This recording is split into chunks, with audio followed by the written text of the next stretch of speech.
Welcome to special analysis. నేను రమా మండువా. ఈరోజు అనాలిసిస్లో భాగంగా మనం చెప్పుకోబోతున్న అంశం ఏంటంటే విజయసాయిరెడ్డి రాజీనామా అనేది వైఎస్ఆర్సీపీని నిజంగానే డైల్మాలో పడేసింది.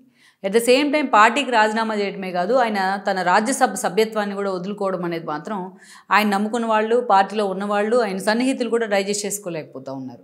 సో మరోవైపు జగన్మోహన్ రెడ్డి లండన్లో ఉన్నారు.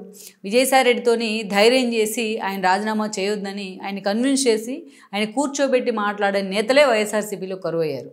ఎంత జగన్మోహన్ రెడ్డి వైపు నుంచి ఆ స్థాయిలో ఇనిషియేషన్ వచ్చినప్పటికీ విజయసాయిరెడ్డి మాత్రం కరెక్ట్గా ఆయన లేని టైం చూసుకుని ఈరోజు రాజీనామా చేస్తున్నారు. ఇక అటువైపు పూర్తి స్థాయిలో వ్యవసాయంలోనే తన భవిష్యత్తు అంటూ కూడా ఆల్రెడీ ఆ ఫొటోస్ కూడా మీడియాకి రిలీజ్ చేస్తూ ఉన్నారు. మరోవైపు చూసినట్లయితే పార్టీ వైపు నుంచి మాత్రం ఒక ప్రకటన వచ్చింది లేటెస్ట్గా వైఎస్ఆర్సీపీ వైపు నుంచి. సాయిరెడ్డి నిర్ణయాన్ని మేము గౌరవిస్తూనే మళ్ళా తిరిగి ఆయన పార్టీలోకి వస్తారని మేము నమ్ముతున్నాం అంటూ కూడా అటు జగన్మోహన్ రెడ్డి మీడియా వైపు నుంచి, సోషల్ మీడియా వైపు నుంచి ఒక ప్రకటన కూడా రిలీజ్ చేస్తున్నారు వాళ్ళు విజయసాయిరెడ్డి ఎగ్జిట్కి సంబంధించి. అయితే ఇదంతా ఒక ఎత్తు అయితే విజయసాయిరెడ్డి రాజీనామా అనేది పార్టీనో లేకపోతే పార్టీ భవిష్యత్తునో పార్టీలో ఉన్న నేతలను ఇబ్బంది పెడతాం ఒక ఎత్తు అయితే, జగన్మోహన్ రెడ్డిని మాత్రం చాలా ఇబ్బంది పడే అవకాశం ఉంటుంది ఈ రాజీనామా కారణంగా. ఆయన అటు విజయసాయిరెడ్డి బీజేపీ ఫోల్డ్లోకి వెళ్తాడనే ప్రచారం ఒక ఎత్తు అయితే, ఆయనకు బీజేపీ ఏదో గవర్నర్ లాంటి పదవి ఇవ్వబోతుంది అనేది మరొక చర్చ. అదే సమయంలో చూసినట్లయితే విజయసాయిరెడ్డి జగన్మోహన్ రెడ్డి కేసుల్లో అప్రూవర్గా మారిన, వివేకానంద రెడ్డి మర్డర్ కేసు లాంటి విషయాల్లో ఆయన అప్రూవ్గా మారిన ఈరోజు జగన్మోహన్ రెడ్డికి పెద్ద థ్రెట్ కాబోతుంది అది. అందుకే విజయసాయిరెడ్డి ఎగ్జిట్కి సంబంధించి అనేక రకాల సెటైర్లు కూడా పేలుతూ ఉన్నాయి సోషల్ మీడియా వేదికగా. అయితే అందుకే జగన్మోహన్ రెడ్డి ఇవన్నీ ఆలోచించిన అమాయకుడేం కాదు. అందుకే తాను లండన్లో ఉన్నప్పటికీ కూడా పార్టీ మొత్తం విజయసాయిరెడ్డి అంశానికి సంబంధించి సైలెంట్ అయినప్పటికీ ఇప్పటికే ఒక కీలకమైన వ్యక్తిని జగన్మోహన్ రెడ్డి రాయబారానికి పంపించారు విజయసాయిరెడ్డి కోసం.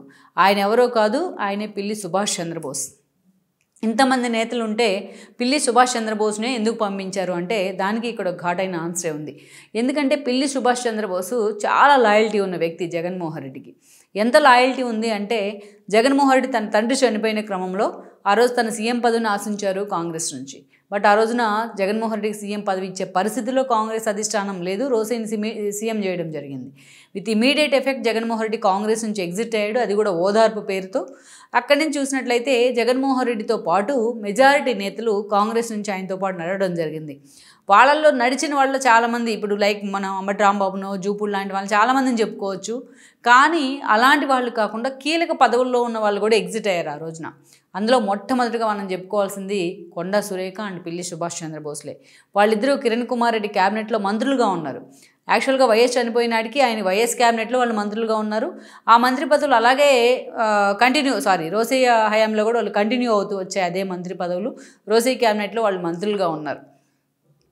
ఆ మంత్రి పదవులను కూడా వదులుకొని అప్పటికే వాళ్ళిద్దరూ కూడా ఆ రోజున ఎగ్జిట్ కావడం జరిగింది కాంగ్రెస్ నుంచి.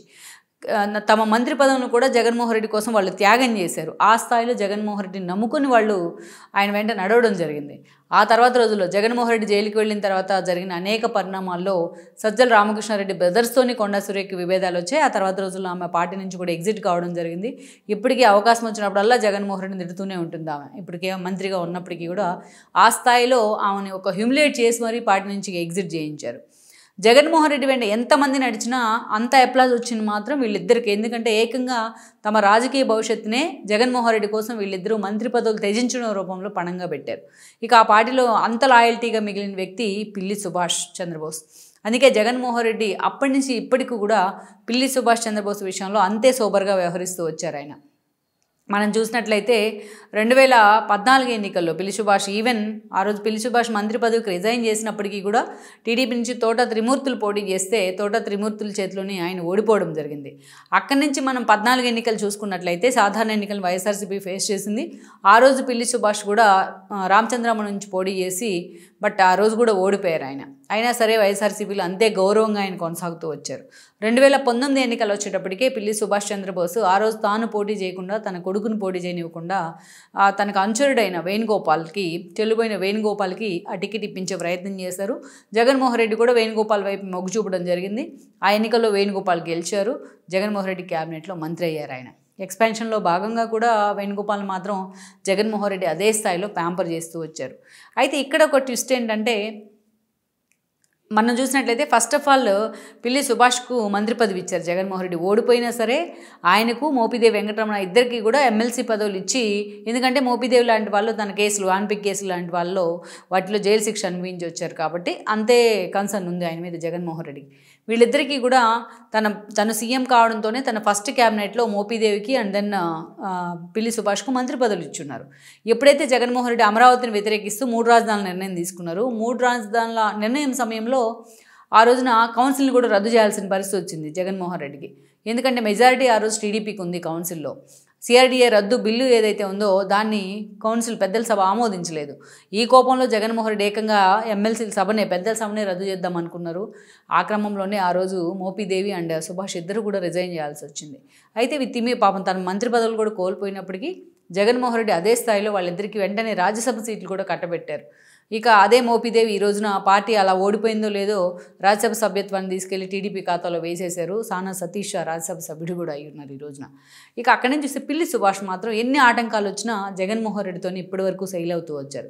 పర్టికులర్లీ మనం చూస్తే మొన్నటి ఎన్నికల సమయానికి 2024 ఎన్నికల సమయానికి వేణుగోపాల్ మంత్రిగా ఉన్న కారణంగా ఆయన కాన్స్టిట్యున్సీలో ఆయన అంచెలతోని వీళ్ళకి ఆధిపత్య పోరు వచ్చింది పిల్లి సుభాష్ ఫ్యామిలీకి. అది ఏ స్థాయికి వెళ్ళిందంటే తన అనుచరుల మీద ఏదైతే చెల్లిపోయిన వేణుగోపాల్ కేసులు పెట్టిస్తున్నారంటూ పిల్లి సుభాష్ వాపోయిన పరిస్థితి ఉంది. ఒక దశలో తన కొడుకు సూర్యప్రకాష్కి టికెట్ ఇవ్వకుంటే తన పార్టీ నుంచి రాజీనామా చేస్తానంటూ కూడా ఆయన ఒక అల్టిమేటం కూడా జారీ చేశారు. ఈ క్రమంలోనే బెంబేలు ఎత్తిపోయిన జగన్మోహన్ రెడ్డి చివరకు సూర్యప్రకాష్కి టికెట్ కేటాయించారు. మధ్యలో సూర్యప్రకాష్ని పక్కన పెట్టేసి తోట త్రిమూర్తులను తీసుకొద్దామని అనుకున్నప్పటికీ బట్ పిల్లి సుభాష్ మీద ఉన్న గౌరవం కావచ్చు, ఆయనకున్న ఒక జనం నుంచి ఉన్న ఒక క్లీన్ ఇమేజ్ కావచ్చు, ఈ క్రమంలోనే జగన్మోహన్ రెడ్డి అల్టిమేట్గా పిల్లి సూర్యప్రకాష్ వైపే మొగ్గు చూపారు. అలా అంటే తాను ఏదనుకుంటే వైసీపీలో అదే సాధించుకున్నారు పిల్లి సుభాష్ చంద్రబోస్. ఇక అదే స్థాయిలో జగన్మోహన్ రెడ్డి కూడా ఆయన ప్రయారిటీ ఇచ్చేవాళ్ళు. అటు పలు ఇష్యూస్ మీద అటు రాజ్యసభలో మాట్లాడిన విధానం కావచ్చు, పార్టీ వాయిస్ వినిపించే విధానం కావచ్చు, మంచి క్లీన్ ఇమేజ్ ఉన్న వ్యక్తిగా కావచ్చు, పిల్లి సుభాష్కి ఆ పార్టీలో ఒక రెప్యుటేషన్ అయితే ఉంది. సో అందుకనే ఈరోజు జగన్మోహన్ రెడ్డికి అంత ఈజీగా విజయసాయిరెడ్డితో యాక్సెసిబిలిటీ ఉన్న వాళ్ళు ఎవరా అని ఎతికితే అటు సజ్జల సుబ్బారెడ్డి పెద్దిరెడ్డి వీళ్ళంతా కూడా విజయసాయిరెడ్డితో సొన్నం పెట్టుకున్న వాళ్ళే. అందుకే ఈరోజు జగన్మోహన్ రెడ్డి పిల్లి సుభాష్ని ఏరికోరు మరి విజయసాయిరెడ్డి దగ్గరికి రాయబారం పంపించారు. అది కూడా ఢిల్లీలో ఆయన రాజ్యసభ సభ్యుడిగా ఉన్నారు కాబట్టి ఢిల్లీలో విజయసాయిరెడ్డి అందుబాటులో ఉంటారు కాబట్టి ఇటు పిల్లి కూడా రాజ్యసభ సభ్యుడే కాబట్టి ఈయన పంపించడం జరిగింది. ఎంత కన్విన్స్ చేసినా, ఎంత జగన్మోహన్ రెడ్డి వాయిస్ వినిపించే ప్రయత్నం చేసినా పిల్లి సుభాష్ ఈరోజు మళ్ళీ పిల్లి సుభాష్ ఎంత కన్విన్స్ చేసినా విజయసాయిరెడ్డి ఈరోజు మళ్ళీ తిరిగి తన నిర్ణయాన్ని మార్చుకునే పరిస్థితి లేదు, తిరిగి వైఎస్ఆర్సీపీలోకి వచ్చే పరిస్థితి లేదని కరాఖండిగా తేల్చి చెప్పినట్టు మనకు సమాచారం ఉంది. మొత్తానికైతే మాత్రం విజయసాయిరెడ్డి విషయంలో పిల్లి సుభాష్ లాంటి సాఫ్ట్ కార్నర్ ఉన్న వ్యక్తుల రాయబారం కూడా ఈరోజు ఫెయిల్ అయిందని మనం చెప్పుకోవచ్చు. సో అల్టిమేట్గా జగన్మోహన్ రెడ్డి ఏదైతే మనం చూసాం కూడా కురుక్షేత్ర సమయంలో సంజయ్ రాయబారం, శ్రీకృష్ణ రాయబారం వరుసగా అలా ఈరోజు ఉన్న పరిస్థితుల్లో పిల్లి సుభాష్ రాయబారం ఫెయిల్ అయిన తర్వాత ఈరోజు జగన్మోహన్ రెడ్డి స్వయంగా రాయబారం చేసిన విజయసాయిరెడ్డి తన మైండ్స్ మార్చుకునే పరిస్థితిలో లేదనేది కూడా మనకు అర్థమవుతోంది. లెట్స్ సీ మరి జగన్మోహన్ రెడ్డి విజయసాయిరెడ్డి విషయంలో వేస్తున్న స్టెప్లు ఏదైతే ఉన్నాయో ఆయన ఆ పార్టీ రాజకీయ భవిష్యత్తుని కానీ అదేవిధంగా విజయసాయిరెడ్డితో జగన్మోహన్ రెడ్డికి ఉన్న సాన్నిహిత్యం కానీ ఏ మలుపు తిప్పుతుందో అన్నది మనం చూడాల్సి ఉంది. ఈ వీడియో మీకు నచ్చినట్లయితే please share, like and subscribe R24 Telugu.